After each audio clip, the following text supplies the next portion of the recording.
You've seen them everywhere, right? Turmeric lattes, chia seed puddings, acai bowls.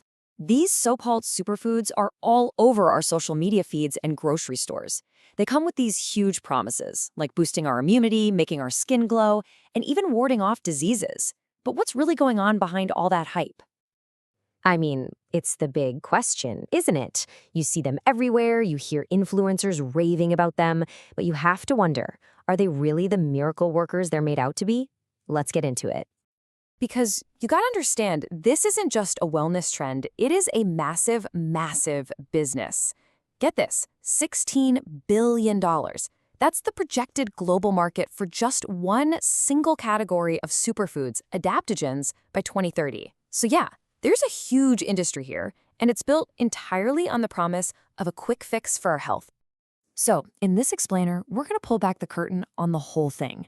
We'll start with that billion-dollar gold rush. Then, we'll ask if superfood is even a real term.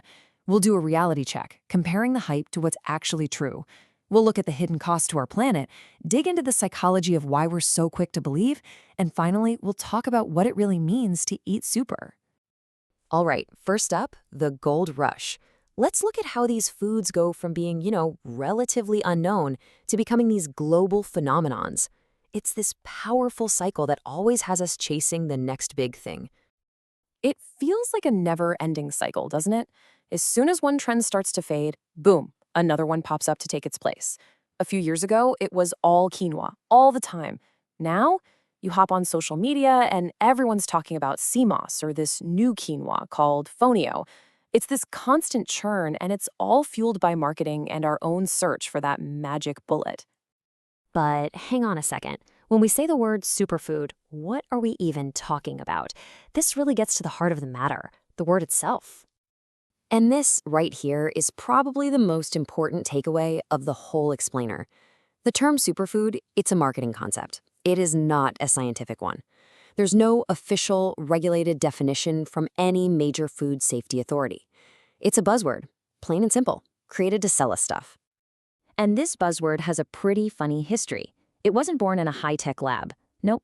The first time it ever appeared in print was in 1949 in a Canadian newspaper to describe a muffin. Seriously. Then in 2004, the term superfruit was invented specifically to create hype. Things got so out of hand that by 2007, the European Union had to step in and ban companies from using the label unless they had real, hard science to back up their claims. And look, it's not just us saying this. Really credible, serious organizations have been pointing this out for years. Cancer Research UK puts it perfectly. It's a marketing tool. They make it clear that no single food, no matter how super, can replace a healthy, balanced diet. Okay, so if it's mostly a marketing gimmick, does that mean these foods are actually bad for you? Well, not necessarily. Many of them are perfectly healthy. But are they worth the crazy price tag and all those air miles? Let's put a few of the biggest names to the test. Let's kick things off with quinoa, the original supergrain. And sure, it's a complete protein, which is great, but it often flies thousands of miles to get to your kitchen, which isn't so great. A much smarter and often cheaper alternative is something like foxtail millet. It's also gluten-free, it's loaded with protein and fiber, and it's way more sustainable for most of us. How about goji berries? They're super expensive, and by the time they get to us, they're often processed with extra sugar. But check out amla, also known as the Indian gooseberry. This thing is a real powerhouse. It has 20 times more vitamin C than an orange. And it's cheap and easy to find in many parts of the world. And even the king of greens, kale, has some serious competition. Kale's high in something called oxalates, which can actually make it harder for your body to absorb minerals like calcium. A fantastic alternative is moringa. It's a true super leaf, absolutely packed with easy-to-absorb calcium and iron. It's a game changer. This choice between a trendy import and a local staple, it's about more than just your health or your wallet. The global demand for these foods has a real and sometimes devastating impact on the planet and the people who grow them. Just look at the avocado. I mean, who doesn't love avocado toast? But the story behind it, it can be pretty dark. In Mexico, our demand for avocados has led to widespread deforestation, threatening vital ecosystems. It's also an incredibly thirsty fruit, putting a huge strain on water supplies in dry places like Chile. And in some areas, farmers are caught in the middle of violent cartel conflicts.